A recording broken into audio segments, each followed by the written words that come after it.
செயற்பாட்டு வரைவுல 5 தலைநகரங்கள் உருவாக்கப்படும் அப்படின்னு சொல்லப்பட்டிருக்கீங்க. இதற்கான காரணம் இது எப்படி சாத்தியமாகும்? அதாவதுப்பா நம்மளுடைய கோட்பாடு எப்படி நம்ம நிலைப்பாடு கொள்றோம்னா, நிர்வாகத்தையும் அதிகாரத்தையும் பரவலாக்கணும்னு நினைக்கிறோம். இப்போ அந்த அடிப்படையில் இப்போ உலக நாளில் பல்வேறு நாடுகள் பல தலைநகரங்களை கொண்டு இருக்கு. அப்போ நிர்வாக வசதிக்காக இப்போ நம்ம 5 தலைநகரங்களாக பிரிக்கும் போது எளிமையாயிருது. இப்போ எல்லாமே நகர்ப்புறத்தில் தான் கிடைக்குது. ஒரே தலைநகரங்கும் போது இங்கே தான் கல்வி, வேலைவாய்ப்பு, நல்ல மருத்துவம் இதெல்லாம் கிடைக்குதுன்னு எல்லா இடங்களிலிருந்து ஒரே இடத்த குவிகிறாங்க.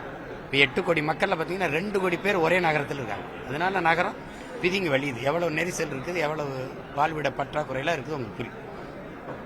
அப்போ நம்ம அதை பிரித்து இப்போ சென்னையா திரைக்கலை, கணினி, துறைமுகம் இந்த நிர்வாகத்துக்கான கட்டமைப்பு இங்கே வச்சிடறோம். இப்போ திருச்சி நிர்வாகத்துக்கான தலைநகர், தலைமைச் செயலகம் எல்லாம் இங்கே. மதுரை கலை பண்பாட்டுக்கு, கன்னியாகுமரி தமிழர் மெய்யியலுக்கு, இப்போ கோவை, ஈரோடு, திருப்புறத்தை உள்ளடக்கி அந்த சேலம் அந்த பகுதி மையத்தில் தொழில் வளர்ச்சி, தொழிலுக்கானது, தொழில் வளர்ச்சி. அதனால் இப்போ 5 தலைநகரம் வரும்போது அவங்கவுங்க வாழ்விடத்தில் இங்கேருந்து சென்னைக்கு தான் வரணுங்கிறது இல்லை. இப்போ திருச்சியில் அது எம்ஜிஆர் அவர்கள் முயற்சி பண்ணாங்க, அப்புறம் விட்டுட்டாங்க. அந்த இடம்னா தங்கச்சி எந்த இடத்துல இருந்தாலும் தமிழ்நாட்டில் ஒரே நாளில் வந்துட்டு ஒரே நாளில் திரும்பக்கூடியது அதுதான் நடுவால் இருக்குது. அதனால எல்லா கட்சியும் மாநாடு அங்கே போடுது. மற்றொன்னா சென்னைக்கு வர ஒரு நாள், அப்போ இங்கே வேலையை முடிச்சுட்டு போகணும்னா 2 நாள் செலவு பண்ணும். அதனால தான் இது ஒன்றும் பெரிய இது இல்லை. பிரிச்சுக்கிறேன். ஒரே இடத்துல 5 இடத்துல ஒரே இடத்துல 5 கோப்பு இருக்கிறது பதிலாக 5 ஃபைல் இருக்கிற பதிலாக இங்கே ஒரு ஃபைல், இங்கே ஒரு ஃபைல், இங்கே ஒரு 5 கோப்பாக பிரித்து விட்டுறேன். இவ்வளோதான். ஆட்சிக்கு அந்த 5 ஆண்டுகள்ல இந்த 5 தலைநகரத்தையுமே உருவாக்க முடியுமா?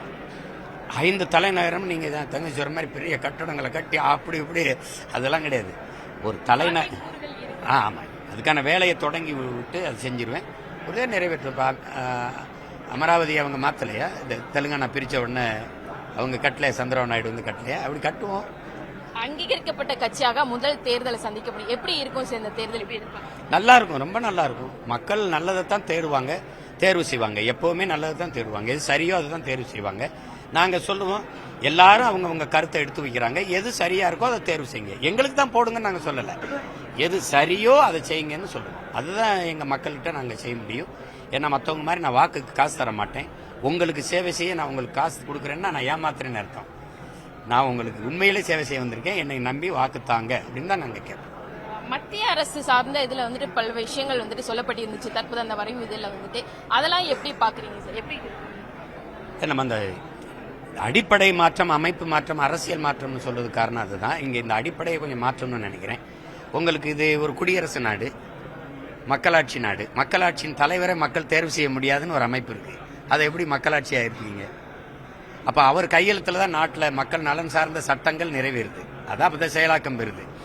அப்ப அப்படிங்கும்போது இப்ப பாருங்க, ஆளுநர்னு ஒருத்தர் இருக்காரு, 8 கோடி மக்களால் தேர்வு செய்யப்பட்ட முதலமைச்சர் இருக்காரு. அவர் அவையை கூட்டி ஒரு நலத்திட்டத்தை தீட்டி இது கையெழுத்து போனா ஆளுநர் நியமன உறுப்பினர், அவர் மக்களால் தேர்வு செய்யப்பட்டவர் அல்ல. அவர் கையெழுத்து போட்டாதான் செயலாக்கம் பெறும்னா இது என்ன மக்களாட்சி? மக்களால் தேர்வு செய்யப்பட்டவருக்கு இல்லாத அதிகாரம் மக்களால் தேர்வே செய்யப்படாதவருக்கு இருக்குது. அப்ப அந்த அமைப்பை மாற்றணும்னு நினைக்கிறேன். அது ஒவ்வொரு நான் சொல்றது சரின்னு படும். இப்ப அடிமை இந்தியாவில் நம்ம விடுதலை பெற்ற போது 40 கோடி இருக்கும்போது 543 நாடாளுமன்ற உறுப்பினர் வச்சிருந்தீங்க. 150 கோடியை தொட்ட பிறகு அதே 543 நாடாளுமன்ற உறுப்பினர் தான் இருக்கும். அப்ப உரிய பிரதிநிதித்துவம் இல்லைங்கிற, முதன்மைத்துவம் இல்லைங்கிற. அப்ப 6 சட்டமன்றத்துக்கு ஒரு நாடாளுமன்றங்கிறத மாத்தி 3 சட்டமன்றத்துக்கு ஒரு நாடாளுமன்றம்னு மாத்துங்கன்ற. அப்ப விளங்குதா? அந்த மாதிரி மாறுதல்களை கொண்டு வரணுங்கிறேன். அதிமுக போராட்டத்துல முன்னாள் அமைச்சர்கள் சி வி சண்முகம் பெண்கள் குறித்து இழிவாக பேசியிருக்காங்க. எப்படி பாக்குறீங்க? அது அருவருக்கத்தக்கது. அது ஏன் அவ்வளவு மதிப்புமிக்க பெரியவர்கள் அப்படி சொன்னாங்கன்னு தெரியல. அதுல கருத்து சொல்ல முடியாது. இப்ப நயன்தாராங்கிறது அவங்களுக்கு ஒரு நடிகையா தெரியுது, எனக்கு என் தம்பி மனைவி. நான் போய் இதுல என்ன கருத்து சொல்றது?